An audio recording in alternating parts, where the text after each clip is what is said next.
Pourquoi l'Afrique ne se transforme-t-elle pas? Pourquoi, malgré ses multiples richesses, le continent africain reste paradoxalement le plus pauvre? L'Afrique est-elle finalement maudite?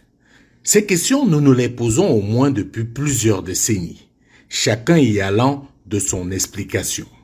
Les causes du retard de l'Afrique sont multiples, mais aujourd'hui, dans le cadre de cette chronique, nous voulons nous appesantir sur l'une des plus nocives, à savoir l'incompétence. L'incompétence est un phénomène très dangereux qu'ils ont utilisé pour détruire la société africaine. Dans nos administrations, il y a beaucoup d'incompétence. Reconnaissons-le. Les incompétents ont beaucoup de place à côté de l'impérialisme. Parce que les incompétents peuvent plomber le développement d'un pays. Les incompétents peuvent vous amener à douter de vous. Les incompétents aiment la facilité. Les incompétents aiment tout pour eux seuls. Les incompétents n'aiment pas ceux qui sont compétents. Ils n'aiment pas ceux qui innovent, ceux qui cherchent. Les incompétents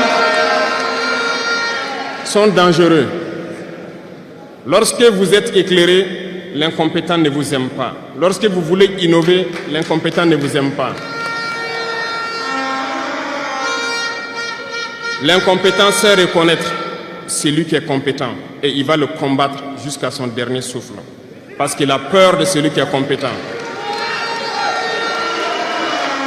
Cherchez la connaissance et travaillez dur pour être compétent. Bannissez l'incompétence. Parce que, à travers les distractions qu'on veut nous faire adopter, on devient incompétent. Et oui, le constat fait par le président du Faso, Ibrahim Traoré, est sans appel. L'un de nos freins est lié au fait que dans la plupart de nos États, ce sont les incompétents qui nous gouvernent. Et ce, depuis la naissance juridique de nos États. Dès le départ, les colons se sont arrangés à nous imposer comme dirigeants une horde d'incompétents, massacrant pour atteindre leur objectif tous les dignes fils de l'Afrique compétents qui auraient pu par leur travail changer notre destinée.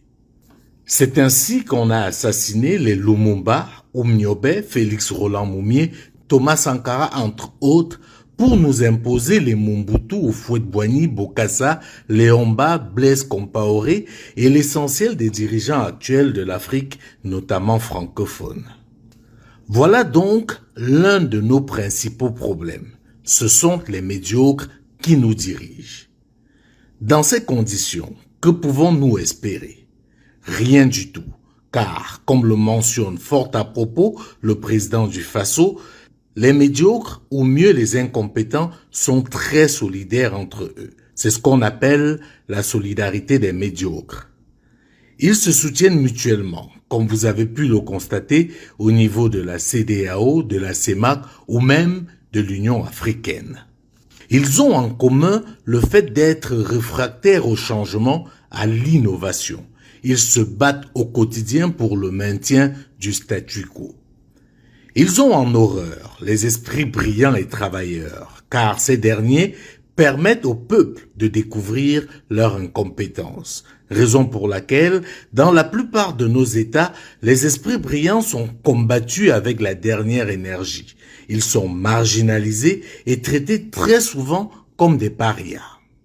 Comme le soulignaient déjà les deux capitaines d'industrie africains, Kofi Djondo et Kamogné Fokam, dans leur livre intitulé « Deux capitaines d'industrie se racontent », en Afrique, quand vous décidez d'entreprendre, tout est mis en œuvre pour vous détruire, pour vous combattre. Et cela vient, curieusement, des dirigeants qui devraient pourtant vous protéger, comme c'est le cas ailleurs.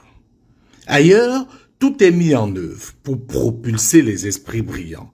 En Afrique, tout est mis en œuvre pour les démolir.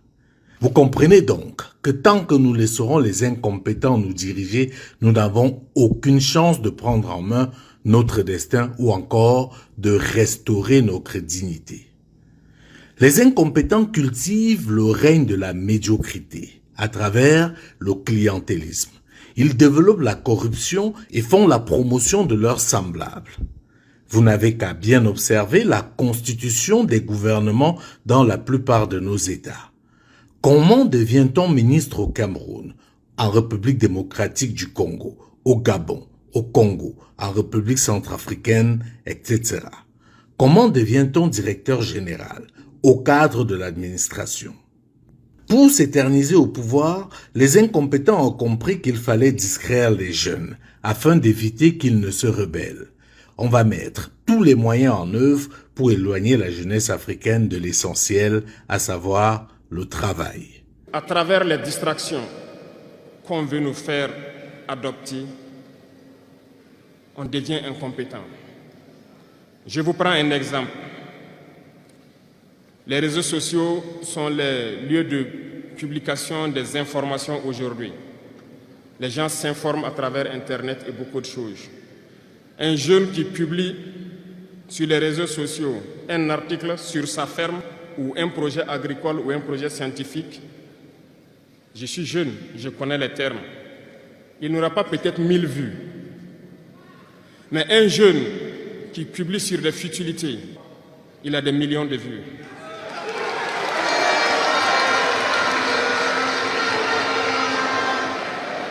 Justement, on veut vous faire perdre du temps dans les futilités. Prenez conscience. Intéressons-nous au travail et cherchons la connaissance. Cherchons la compétence. Se distraire, c'est bien, mais on doit travailler d'abord, avant de se distraire. Cherchez la connaissance, sinon vous perdrez du temps à ne rien faire. Et la jeunesse, c'est l'époque, c'est la période où il faut exploiter son temps à bon escient. Les impérialistes le savent. Voilà pourquoi ils vont multiplier tout ce qui est événement de distraction. Ils vont multiplier tout ce qui est événement qui peut vous détourner du travail pour que vous soyez des incompétents. Et en ce moment, quand vous êtes endormis, on choisit les incompétents pour diriger tout ce qui est structure importante. Et vous n'avez le choix que de vous plier. Ne soyons pas incompétents, cherchons la connaissance. Je vous invite à repartir encore lire, à se mettre au travail pour que l'Afrique que nous voulons, autosuffisante, soit une réalité. En fait, quand vous voyez à quoi les jeunes des autres parties du monde passent leur temps, vous avez de la peine pour l'Afrique. Pendant que les jeunes des autres continents sont dans les laboratoires, dans les centres de recherche, dans les académies sportives, etc., ceux de l'Afrique dansent sur les réseaux sociaux, sont dans les débits de boissons, les églises et, bien entendu, jouent au paris sportifs. La dernière trouvaille de ceux qui nous dirigent pour éloigner la jeunesse africaine du travail. Pendant qu'ailleurs, on se distrait après avoir travaillé, en Afrique, nous avons décidé de faire de la distraction notre travail. Ceci, bien entendu, du fait des incompétents qui nous dirigent. Si nous voulons donc réellement changer la donne, puisque les incompétents sont sans doute les moins nombreux, nous savons ce qu'il nous reste à faire.